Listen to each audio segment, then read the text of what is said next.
Hello, my name is Robert Hitt. I'm the owner and creator of AstroEcon. What we're going to do today is give you a brief tour of the facilities here. After that, I'm going to introduce you to some of the techniques that we use to forecast markets. We're going to start with the currencies here. These screens behind me. What we've got is we've got various major currencies that we watch every day. This is intraday of the same currency pairs, US dollar, dollar yen, and the pound US dollar. We also watch gold. Gold is another form of currency, and it's very important in today's world. The next thing we're going to look at is the four top screens on the array here, which are daily charts that I have set up on my Wave 59 software. I'm going to pick up my handy scepter here that I found around the house. We have gold daily chart. We have the NASDAQ daily chart. We have the S&P Spiders daily chart and the Dow Diamonds daily chart. We're going to look at the gold chart first. I want you to look at the different moving averages that we've put on this chart. Plus you can see the Gann fan lines that I use. They're very handy. All these moving averages are Fibonacci based moving averages. They're 34, 55, 144, and 255 day moving averages.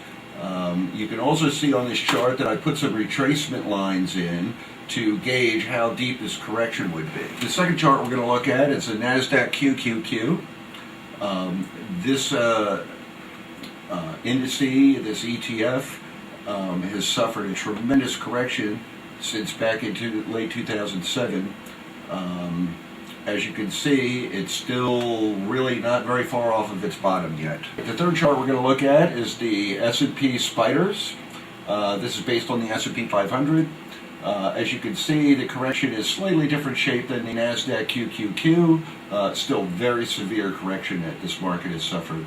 The lower indicator here is a slow stochastic.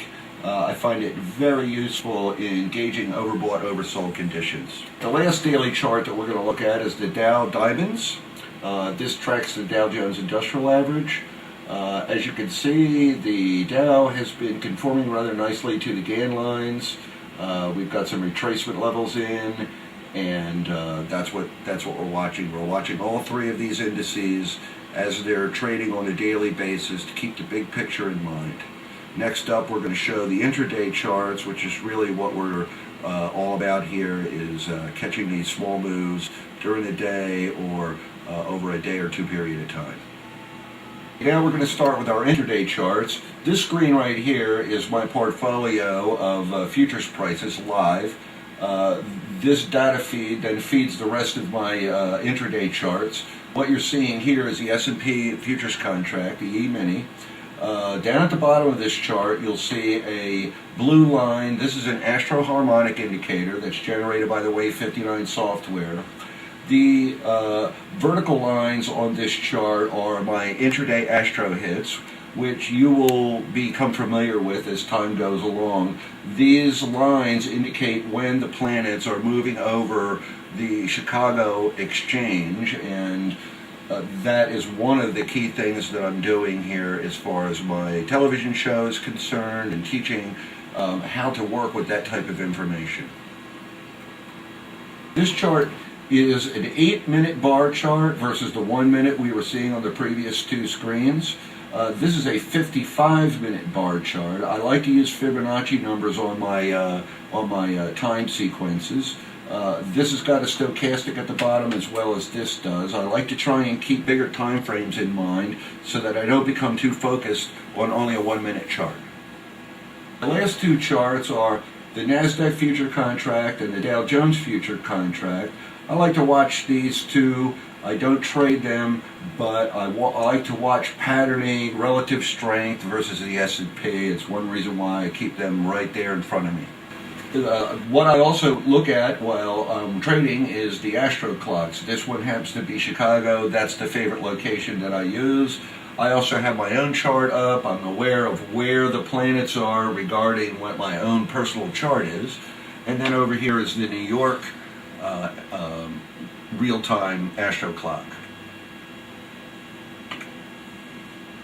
Alright, I want to show you this astro clock. This astro clock is set to Chicago. The green lines that you see in the center of this chart here have to do with the angles from one planet to another, and these are very relevant. This is actually what we trade off of, is these aspects. Right now you've got Moon in opposition to Venus. You've got Moon in a trine 120 degrees to both Mars and Jupiter, and you've got Mars and Jupiter at 60 degrees to Venus. This is a very potent type of astrological alignment.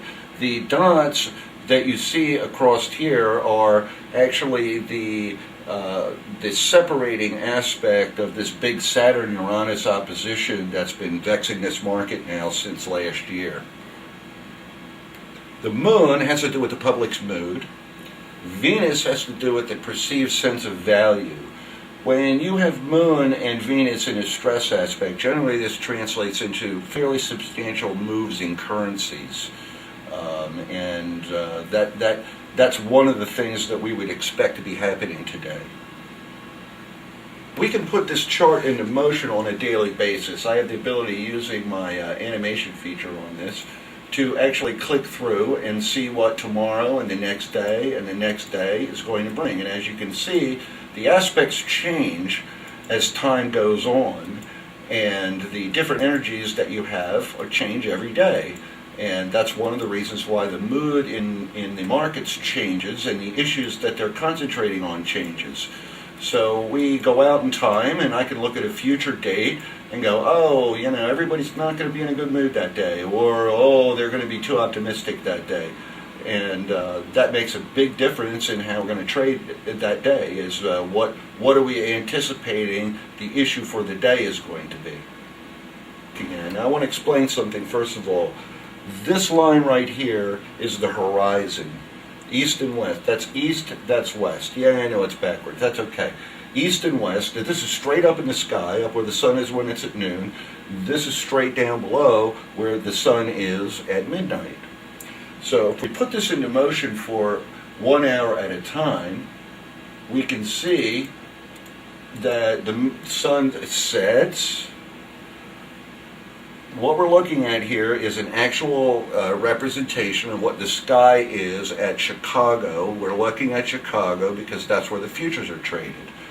So right now in Chicago, Venus just went very high up in the sky. The sun is, at your 3 o'clock Chicago time position, getting ready to set. This is the western horizon. Mars and Jupiter are just getting ready to set right now. What we do is we have this clock running during the day, and we can see when the planets are passing across these angles, and that's generally when astrological energies that are in play for that day are going to show up in prices. We're giving you a brief introduction to what we're doing here. What I'm actually trying to do today is to just introduce you to the trading room, the way that we look at things, and also the fact that astrology does not happen to be the only factor that we watch. We have to watch technicals, we have to watch the fundamentals. There's a huge political element in these markets in that they're manipulated, and what we do every day is have to weigh between what these different forces are. The astrology is not a system in and of itself. It gives us clues as to when changes are going to happen. And if you don't know how to trade, you're not going to be able to use astrology to make you any better. If you do know how to trade, astrology is going to be very helpful in giving you that slight edge, and some days even a huge edge over the other guys that don't know this information. This is Robert Hitt saying goodbye for now. I'll see you next week.